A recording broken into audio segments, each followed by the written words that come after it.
Ini kita bicara tentang syarat global yang pertama yaitu ikhlas. Yang kedua sesuai tuntunan. Ya. Nah, bicara tentang sesuai tuntunan ini yang detailnya itu di sini, rincinya di sini. Makanya saya nggak akan bahas panjang-panjang pada kesempatan kali ini karena waktunya terbatas. Insya Allah detailnya pada pertemuan berikutnya. Saya akan kasih contoh saja misalnya. Bahwa ibadah kalau pengen sempurna sesuai tuntunan Rasul SAW, maka harus memenuhi 6 poin. Dan ini pernah kita bahas dalam kajian judulnya apa? Madep, mantep, derek Rasulullah SAW. Silahkan dicari lagi. Madep, mantep, derek Rasul SAW. Bahwa meneladani Rasul SAW dalam beribadah, itu sekurang-kurangnya ada dalam 6 poin. Yang pertama sebabnya, apa? Sebab. Yang kedua jenis. Yang ketiga kadar. Yang keempat tata cara. Yang kelima waktu. Yang keenam tempat. Apa yang pertama? Sebab. Yang kedua jenis. Yang ketiga kadar. Yang keempat tata cara, yang kelima waktu, yang keenam tempat. Dan saya tidak akan bahas satu-satu. Saya cuma kasih contoh saja. Ini kan baru global ya. Misalnya jenis misalnya. Jenis hewan yang dipakai untuk kurban diatur enggak? Diatur. Jadi yang penting itu gedene apa cilike atau apanya bukan.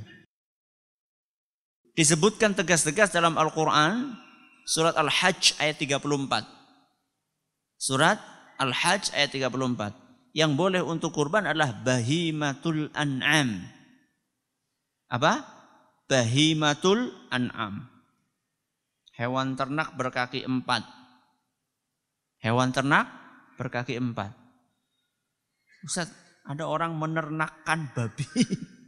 Ya bukan itu maksudnya. Hewan ternak berkaki 4. Yang dimaksud di sini adalah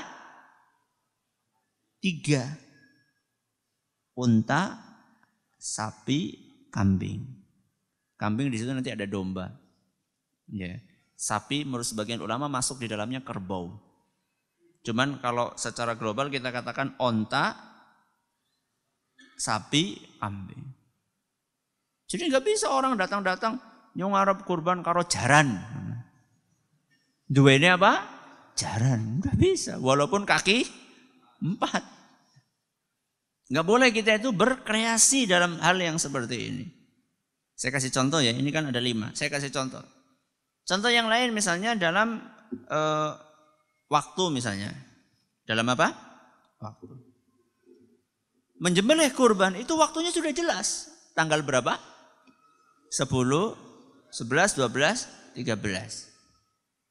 Kemudian ada startnya, waktu mulainya. Tanggal 10 itu waktunya mulai dari habis sholat Idul Adha. Sehingga tidak boleh ada orang datang kemudian dia nyembelih bar sholat sih kok golek nyate kapan? Kalau nyembelihnya habis sholat berarti kan nanti makan satenya kapan? Siang atau bahkan sore. Padahal dia pikir loh, kalau Idul Fitri kan begitu selesai sholat langsung kupat, opor. Jadi pengennya gue bar sholat langsung mangan sate. Ya nyong arep kurbane sedurunge sholat, malah wingi kurbane. Atau malamnya sudah kurban. Malam tanggal berapa? 10. Sing liyane pada takbiran nggih nyembelih. Boleh? Tidak boleh. Ya. Walaupun niatnya baik. Ya, kita biasa buat alasan kan. Sing penting niatnya. Dan kasus tadi nyembelih sebelum apa? Sholat itu pernah terjadi pada zaman Nabi SAW. Dan itu direkam dalam sebuah kisah di dalam Sahih Bukhari. Dan orang itu lapor kepada Nabi SAW, saya sudah gini dan gini. Maksudnya beliau ini ingin menggambarkan bahwa dia sudah melakukan sesuatu yang mungkin menurut dia itu berprestasi gitu loh. Ya. Ternyata apa kata Nabi SAW? Syatuka syatu lahmin. Syatuka syatu lahmin. Kambing yang kamu sembelih itu tidak teranggap sebagai hewan kurban. Alias seperti nyembelih biasa. Alias dia tidak dapat pahala kurban. Apakah kemudian Nabi SAW kemudian mengapresiasi ngeten? Enggak. Walaupun apa? Niatnya baik. Ya. Tapi niat di dalam ibadah agama kita itu enggak cukup. Makanya tadi kita katakan ada berapa? Ada 2. Kok 6? Syarat diterimanya ibadah ada 2. Yang pertama ikhlas. Yang kedua sesuai tuntunan.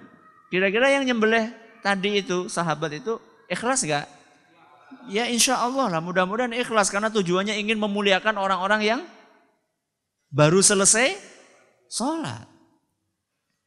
Apalagi kan kalau sebelum sholat Idul Adha kan sunnahnya nggak makan kan. Berarti kan peluang laparnya setelah sholat itu lebih besar dibandingkan sholat Idul Fitri. Sholat Idul Fitri kan sudah makan dulu, sudah sarapan dulu. Sunnahnya kan seperti itu. Berarti kan sebenarnya niatnya sangat tulus. Tapi tidak diapresiasi dengan positif oleh Nabi SAW dalam arti kamu hebat, kamu bagus. Ya, bisa jadi pionir ya, buat yang lainnya. Enggak. Ya, karena dalam agama kita itu ibadah tidak cukup hanya ngelihat batin. Tapi juga harus apa? Lahiriahnya. Tidak cukup modalnya ikhlas. Tidak cukup modalnya hanya baik saja. Tapi juga harus sesuai dengan apa? Tuntunan Rasulullah SAW. Ini adalah aturan global dalam beribadah termasuk dalam berkurban. Insya Allah pada pertemuan berikutnya kita akan rinci biiznillah dengan izin Allah tentang aturan rinci dari ibadah kurban. Mudah-mudahan bermanfaat. Terima kasih atas perhatiannya. Menurut segala kurangnya kita tutup dengan membaca Subhanakallahumma wa bihamdika asyhadu an la ilaha illa anta astaghfiruka wa atubu ilaik. Assalamualaikum warahmatullahi wabarakatuh.